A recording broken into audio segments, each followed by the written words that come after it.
आज दिनांक 16 मे 2026 रोजी निजामपूर पोलीस स्टेशनच्या हद्दीतील रायपूर ते वर्धाने गावाच्या रस्त्याच्या बाजूला एक महिलेचा मृतदेह पडलेला असल्याबाबत माहिती मिळाली। त्या मृतदेहाबरोबर एक TVS कंपनीची मोपेड देखील होती। यावरून निजामपूर पोलीस ठाण्याचे प्रभारी अधिकारी मयूर भांबरे हे त्यांच्या पथकासह पोहोचले। त्या महिलेचे नाव निष्पन्न करण्यात आले। तसेच त्या महिलेचे नाव निष्पन्न केल्यानंतर यातील गुन्ह्यातील संशयित आरोपी योगेश खैरनार याच्याकडे विचारपूस करत असताना त्याने या महिलेचा गळा आवळून खून केल्याबाबत सांगितले।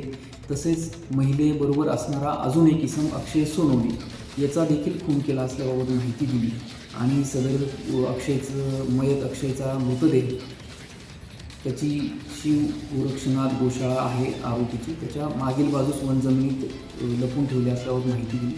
त्यावरून निजामपूर पोलीस ठाण्याचे पथक आणि स्थानिक गुन्हे शाखा पथकाने सदर ठिकाणी जाऊन त्या मयत अक्षयचा मृतदेह निष्पन्न केला।